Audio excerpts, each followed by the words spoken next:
사도신경 고백함으로 9월 18일 목요일 새벽기도에 함께 드리겠습니다. 전능하사 천지를 만드신 하나님 아버지를 내가 믿사오며 그 외아들 우리 주 예수 그리스도를 믿사오니 이는 성령으로 잉태하사 동정녀 마리아에게 나시고 본디오 빌라도에게 고난을 받으사 십자가에 못 박혀 죽으시고 장사한 지 사흘 만에 죽은 자 가운데서 다시 살아나시며 하늘에 오르사 전능하신 하나님 우편에 앉아 계시다가 저리로서 산 자와 죽은 자를 심판하러 오시리라. 성령을 믿사오며 거룩한 공회와 성도가 서로 교통하는 것과 죄를 사하여 주시는 것과 몸이 다시 사는 것과 영원히 사는 것을 믿사옵나이다. 아멘. 찬송가 337장으로 하나님께 찬양 드리겠습니다. 오늘 이 새벽에 하나님께서 저희에게 주신 말씀은 로마서 7장 7절부터 25절까지의 말씀입니다. 이 말씀을 같이 봉독하도록 하겠습니다. 그런즉 우리가 무슨 말을 하리요? 율법이 죄냐? 그럴 수 없느니라. 율법으로 말미암지 않고는 내가 죄를 알지 못하나니 곧 율법이 탐내지 말라 하지 아니하였더라면 내가 탐심을 알지 못하였으리라. 그러나 죄가 기회를 타서 계명으로 말미암아 내 속에서 온갖 탐심을 이루었나니 이는 율법이 없으면 죄가 죽은 것임이라. 전에 율법을 깨닫지 못했을 때에는 내가 살았더니 계명이 이름에 죄는 살아나고 나는 죽었도다. 생명에 이르게 할 그 계명이 내게 대하여 도리어 사망에 이르게 하는 것이 되었도다. 죄가 기회를 타서 계명으로 말미암아 나를 속이고 그것으로 나를 죽였는지라. 이로 보건대 율법은 거룩하고 계명도 거룩하고 의로우며 선하도다. 그런즉 선한 것이 내게 사망이 되었느냐? 그럴 수 없느니라. 오직 죄가 죄로 드러나기 위하여 선한 그것으로 말미암아 나를 죽게 만들었으니 이는 계명으로 말미암아 죄로 심히 죄되게 하려 함이라. 우리가 율법은 신령한 줄 알거니와 나는 육신에 속하여 죄 아래에 팔렸도다. 내가 행하는 것을 내가 알지 못하노니 곧 내가 원하는 것은 행하지 아니하고 도리어 미워하는 것을 행함이라. 만일 내가 원하지 아니하는 그것을 행하면 내가 이로써 율법이 선한 것을 시인하노니 이제는 그것을 행하는 자가 내가 아니요 내 속에 거하는 죄니라. 내 속 곧 내 육신이 선한 것이 거하지 아니하는 줄을 아노니 원함은 내게 있으나 선을 행하는 것은 없노라. 내가 원하는 바 선은 행하지 아니하고 도리어 원하지 아니하는 바 악을 행하는도다. 만일 내가 원하지 아니하는 그것을 하면 이를 행하는 자는 내가 아니요 내 속에 거하는 죄니라. 그러므로 내가 한 법을 깨달았노니 곧 선을 행하기 원하는 나에게 악이 함께 있는 것이로다. 내 속사람으로는 하나님의 법을 즐거워하되 내 지체 속에서 한 다른 법이 내 마음의 법과 싸워 내 지체 속에 있는 죄의 법으로 나를 사로잡는 것을 보는도다. 오라 나는 곤고한 사람이로다. 이 사망의 몸에서 누가 나를 건져내랴. 우리 주 예수 그리스도로 말미암아 하나님께 감사하리로다. 그런즉 내 자신이 마음으로는 하나님의 법을 육신으로는 죄의 법을 섬기노라. 아멘. 네, 오늘 저희가 함께 나눌 말씀은 로마서 7장 7절부터 25절까지의 말씀입니다. 이 말씀은 바울 사도가 자신의 내적 갈등과 영적인 투쟁을 솔직하게 고백하는 아주 중요한 구절입니다. 우리는 이 말씀을 통해서 율법의 역할과 죄의 실체가 무엇인지에 대해서 그리고 그리스도 안에서 주어지는 은혜의 해답이 무엇인지를 발견할 수 있습니다. 우리 내용을 먼저 보시면 7절부터 12절까지의 말씀인데요. 다 읽을 수는 없고 이 내용은 율법의 역할과 죄의 발각에 대한 내용입니다. 바울은 먼저 율법과 죄의 관계를 명확히 하는데요. 7절에 보면 그런즉 우리가 무엇을 말하리요? 율법이 죄냐? 그럴 수 없느니라. 바울은 율법 자체가 죄라는 오해를 단호히 거부하며 말합니다. 오히려 율법은 죄를 깨닫게 하는 거울과도 같은 역할을 한다고 이야기합니다. 7절 말씀에 율법으로 말미암지 않고는 내가 죄를 알지 못하였으리니. 이는 율법이 죄를 만들어내는 것이 아니라 이미 존재하는 죄를 드러내는 역할을 한다는 의미입니다. 마치 의사의 진단이 병을 만들어내는 것이 아니고 숨어있던 병을 발견하는 것과 같은 맥락입니다. 바울은 십계명 중에서 탐내지 말라라는 계명을 예로 들어서 자신의 내면에 숨어있던 탐욕을 율법을 통해서 발견했다라고 고백을 합니다. 율법이 없었다면 죄는 죽은 것 같았지만 계명이 이름에 죄는 살아나고 자신은 죽었다라고 9절에 표현하고 있습니다. 13절, 14절 말씀 보시면 이 죄의 기만성과 율법의 선함에 대해서 이야기를 하는데요. 13절에 그런즉 선한 것이 내게 사망이 되었느냐 그럴 수 없느니라 라고 말합니다.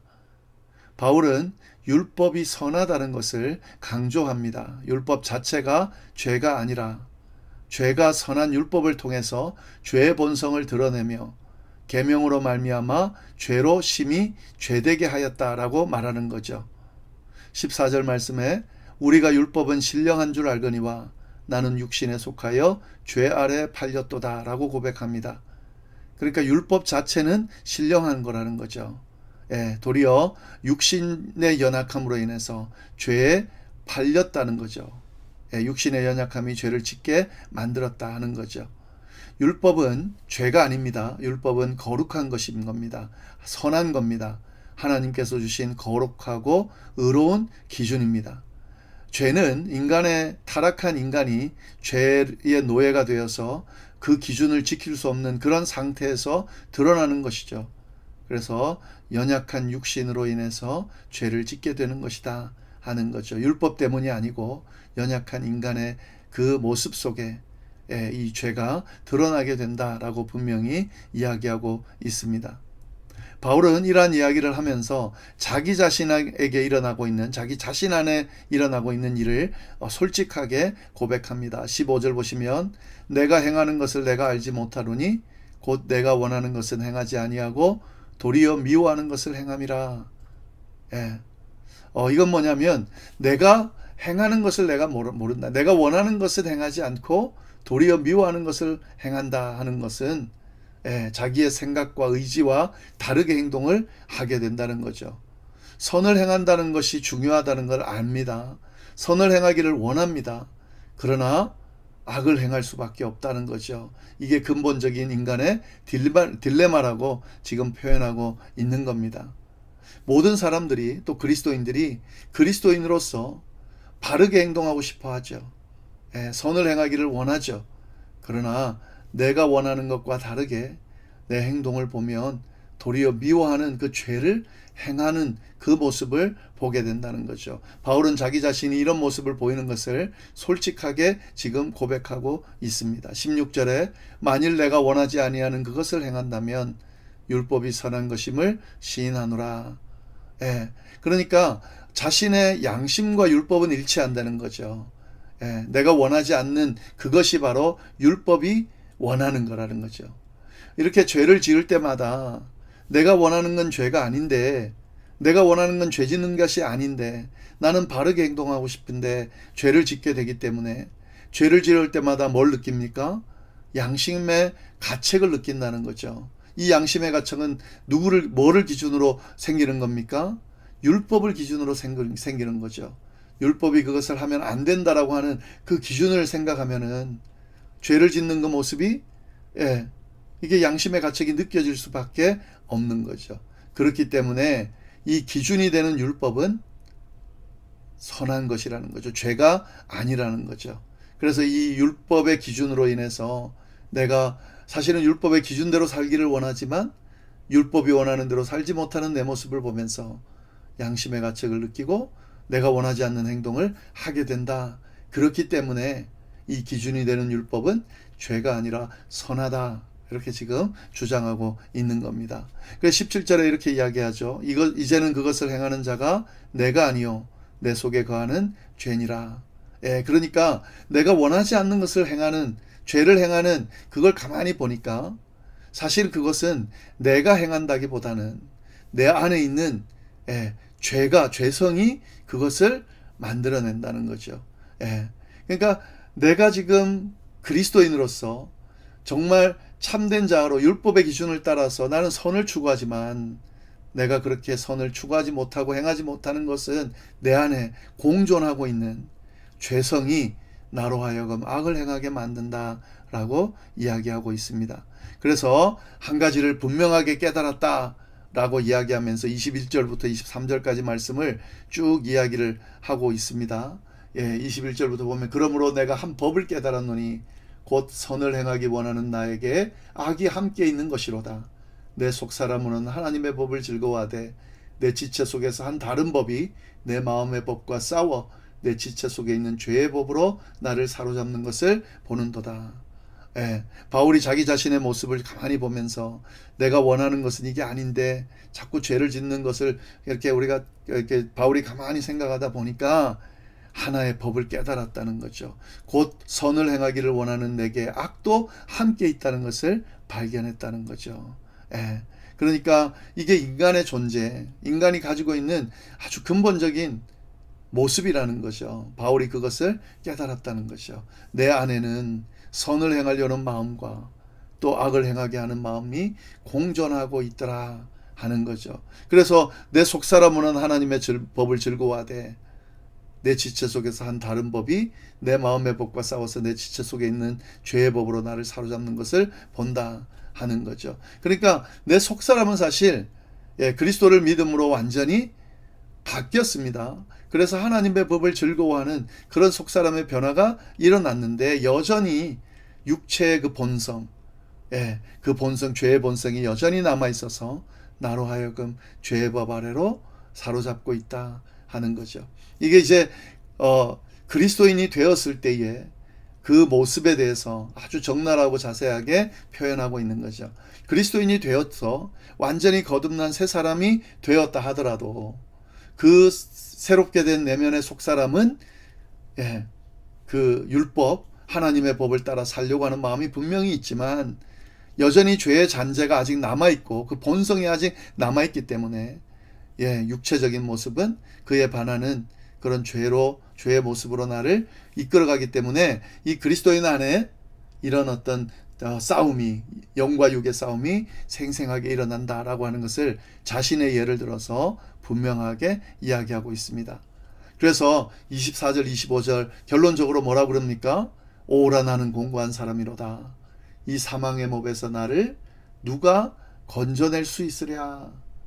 이렇게 고백을 합니다. 그러니까 이게 지금 인간이 갖고 있는 한계라는 거죠. 이 구원받았음에도 불구하고 회심되었음에도 불구하고 중생했음에도 불구하고 여전히 이 육체의 어떤 죄의 잔재로부터 매여 있는 이 모습을 누가 건져낼 수 있냐 하는 거죠. 그러니까 이건 인간의 노력으로 가능하지 않다라고 하는 것과 이 죄의 법 아래서 인간의 노력이 아닌 다른 어떤 것이 필요하다는 것을 지금 간구하고 있는 거죠. 그러면서 25절에 뭐라고 결론을 내립니까? 우리 주 예수 그리스도로 말미암아 하나님께 감사하리로다. 그러니까 인간의 노력, 자신의 힘으로는 도저히 죄의 법에서 벗어날 수 없는 그런 상황이지만 이것을 벗어날 수 있게 하는 답이 있는데 그것은 우리 주 예수 그리스도뿐이라는 거죠. 이 절망적인 인간의 연약함, 죄의 본성 아래로부터 완전히 구원해 줄 수 있는 유일하신 분, 그분은 예수 그리스도뿐이다 라고 바울이 그 사실을 깨닫고 지금 분명하게 제시하고 있는 겁니다. 율법으로부터 우리가 구원받음으로 인해서 율법으로부터 완전 자유하게 되었지만 사실은 그 율법을 완전히 파괴했다기보다는 예수 그리스도 안에서 완성한 거죠.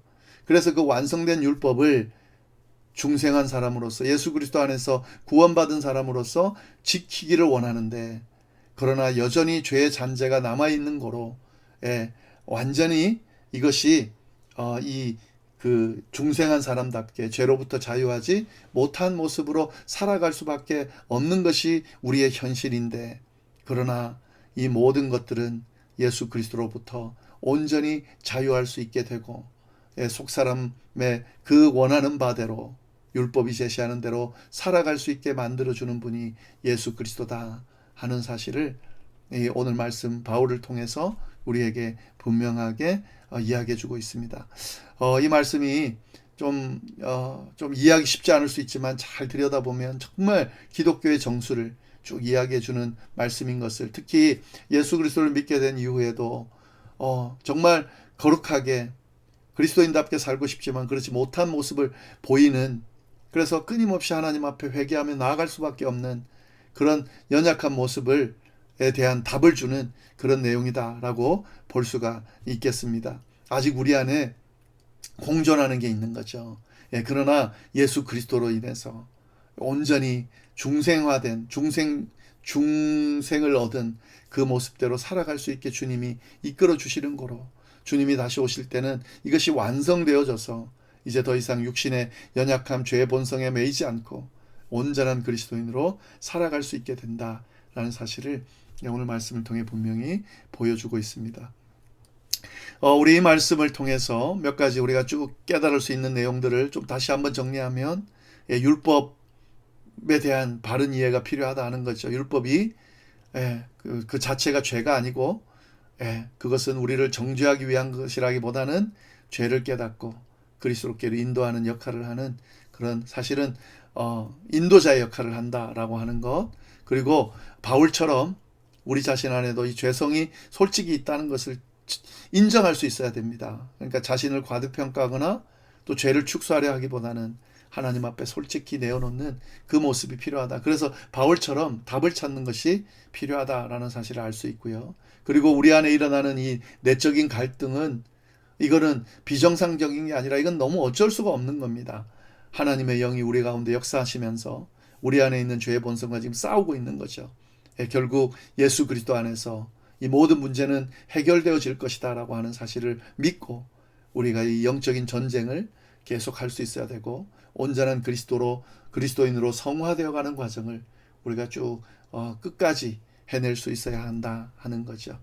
네, 이 말씀 잘 생각하면서 오늘 하루도 승리할 수 있기를 바랍니다. 기도하겠습니다. 하나님 아버지 감사합니다. 오늘 말씀을 통해서 우리의 연약한 모습 또 죄성을 돌아보게 하시니 감사합니다. 그러나 그럼에도 불구하고 하나님 이 죄성과의 싸움 안에서 예수 그리스도로 말미암아 온전히 해방될 수 있다는 그런 확신을 주셔서 감사합니다. 주님 붙들고 이 영적인 전쟁을 잘 해결함으로 말미암아 정말 온전한 그리스도인, 온전한 성화된 그리스도인의 삶을 살아가는 우리가 될 수 있도록 주여 인도하여 주옵소서. 감사하며 예수님의 이름으로 기도드립니다. 아멘.